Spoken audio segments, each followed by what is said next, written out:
नमस्कार दोस्तों। आखिर उस रात को हुआ क्या था? ये बहुत ही बड़ी बात है जो कि हर किसी को अभी तक सच्चाई पता नहीं चला है। काफ़ी टीमें गई, यहाँ तक कि अब इस मामले में सीबीआई भी जांच बैठ गई है। मैं बात कर रहा हूँ नादिया रेप एंड हत्या मामले की। वहाँ पे पिछले कुछ दिनों से बवाल मचा हुआ है।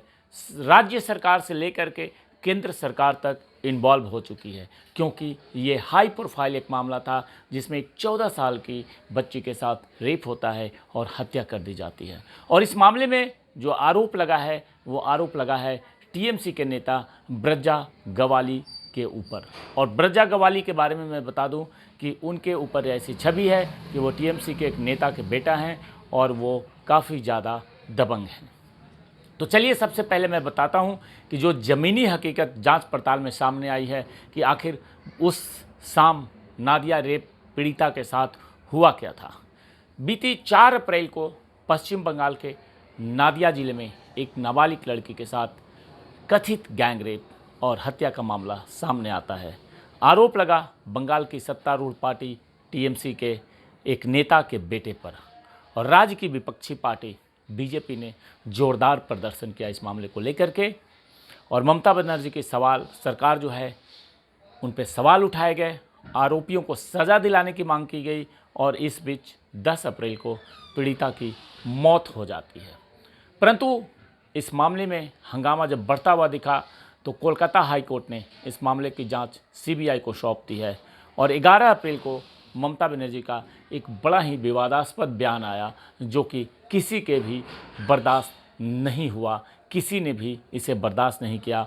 और ममता बनर्जी का ये कहना है कि यह एक लव अफेयर था और लड़की के परिवार को भी इसकी जानकारी थी। ये तक पूछ लिया कि यह रेप था या लव अफेयर, किसी ने जांच की है क्या इसकी। ममता बनर्जी ने ये बड़ा आरोप लगा दिया वहाँ की जो ये पीड़िता हैं उनके घर वालों पे। आपको मैं बता दूं कि 12 अप्रैल को कोलकाता हाई कोर्ट ने जांच के आदेश दे दिए, सीबीआई जांच के आदेश दे दिए। और आदेश जारी करते हुए कोर्ट ने ये कहा था कि पुलिस जांच में बहुत सारी खामियां हैं और पुलिस इस मामले में कहीं न कहीं संदिग्ध की भूमिका में है, और ये साफ नज़र आ रहा है। इसलिए पश्चिम बंगाल पुलिस इस मामले की जाँच सीबीआई को सौंप दे। मैं आपको बताता हूँ कि आखिर उस शाम की घटना के बारे में कि आखिर हुआ क्या था। मृतका के माता पिता के मुताबिक लड़की एक स्थानीय टीएमसी नेता के बेटे की बर्थडे पार्टी में शामिल होने के लिए गई थी। मृतका के गांव से घटनास्थल की ओर जाने वाले 2 अलग अलग रास्ते हैं।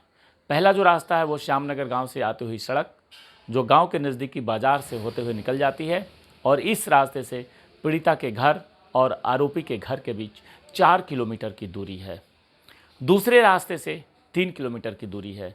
मृतका के पिता के अनुसार वो शाम 4 बजे घर से निकली थी, लेकिन अभी तक इस बात की पुष्टि नहीं हो पाई है कि पीड़िता किस रास्ते से गई थी। और केस की डायरी के मुताबिक लौटते वक्त पीड़िता ने दूसरी सड़क ली। 3 किलोमीटर वाला छोटा सा रास्ता पीड़िता ने लिया। चश्मदीदों ने बताया कि शाम के 6:30 बजे वो इसी सड़क के किनारे बैठी नजर आई थी। जिस जगह पर पीड़िता को देखा गया वो आरोपी के घर से लगभग 2 किलोमीटर की दूरी पर है।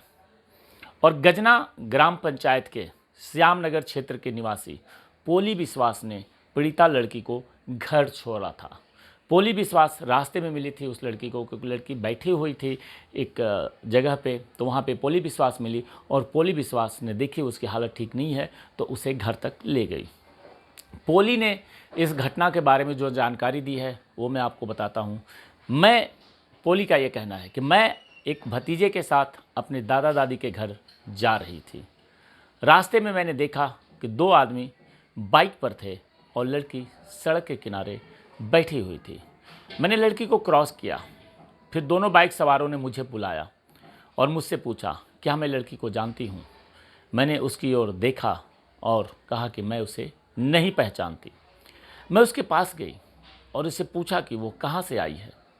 उसने बताया कि वो शासनपारा से है और वो एक दोस्त की बर्थडे की पार्टी में गई हुई थी, जिसकी वजह से उसे लेट हो गया है।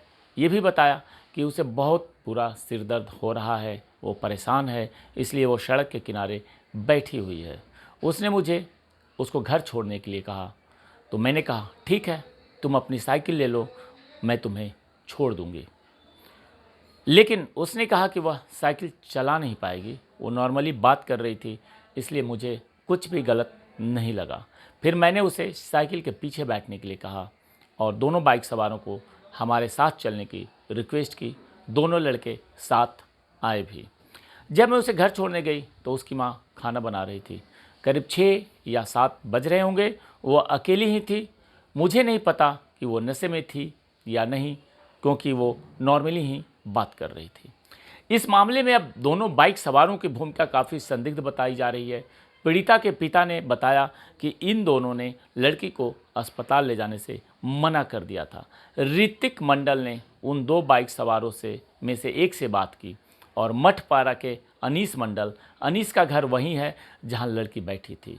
उसने स्वीकार किया कि उसने उस शाम पीड़ित लड़की को सड़क के किनारे बैठा हुआ पाया था और उसने जो बताया था वो बातें मैं आपको बता रहा हूँ कि मैंने और मेरे दोस्त ने उस लड़की को सड़क किनारे बैठे देखा। वह असहज लग रही थी। उसकी साइकिल सड़क के बीच में खड़ी थी। मैंने उसे साइकिल को बीच से हटाने के लिए कहा। जब कहा तो वहाँ पे एक महिला पोली विश्वास गुजरी। हमने उससे पूछा क्या वो लड़की को जानती है। इसके बाद वो महिला नाबालिग लड़की के पास गई और लड़की ने उससे अपने घर वापस जाने का अनुरोध किया। हम महिला के साथ गए। हम नहीं जानते कि पीड़िता परिवार हम पर क्यों उंगली उठा रही है। हम तो उन्हें जानते तक नहीं। हमने उन्हें धमकी नहीं दी। हम सीबीआई को पूरा सहयोग करेंगे, ये कहना है बाइक सवार 2 लोगों का।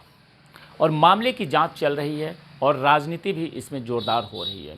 एक तरफ ममता बनर्जी ये कह रही हैं कि ये मामला लव अफेयर का है और दूसरी तरफ वहीं बीजेपी ने अपनी एक टीम भेज दी है दिल्ली से, जो कि जांच करेगी कि आखिर मामला क्या है। और बड़े नेताओं का आना जाना जारी हो चुका है, क्योंकि मामला अब मौत की राजनीति का है। मौत की राजनीति स्टार्ट हो चुकी है। किसी की मौत हो चुकी है और राजनीति चरम पे हो रहा है।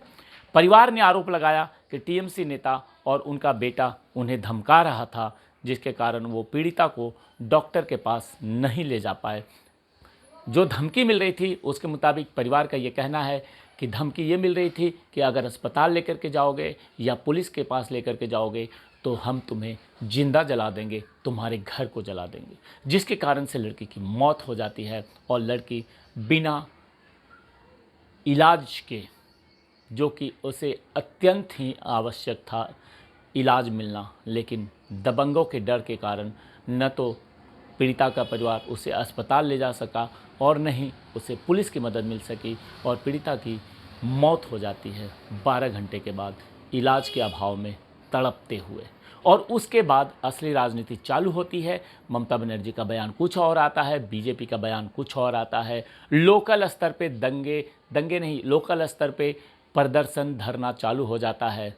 वहीं दूसरी तरफ मामले को जब सीबीआई जांच को सौंप दिया जाता है कोलकाता हाई कोर्ट के द्वारा, तो अब इस मामले में एक नया कुछ देखने को मिल सकता है, क्योंकि सीबीआई ने इस मामले में अब तक 5 लोगों की गिरफ्तारी कर ली है और मुख्य आरोपी जो है टीएमसी नेता का बेटा ब्रजा गावली, उसे गिरफ्तार किया जा चुका है। अब देखना यह है कि वो सीबीआई के सामने क्या क्या बकता है, क्या क्या बयान देता है, क्योंकि कोई भी ये नहीं कहेगा कि मैं दोषी हूँ, लेकिन हम सब जानते हैं कि किसी की जान चली गई है और दोषी कौन है और आखिर हुआ क्या।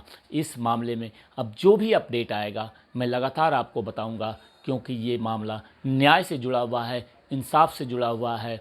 तो आप मेरे चैनल को सब्सक्राइब कर लीजिए। इस तरह की सारी घटनाएं आपको मेरे इस चैनल पे मिलेगी और न्याय के लिए लड़ना पड़ेगा और हम लोग मिल करके लड़ेंगे। जय हिंद, जय भारत।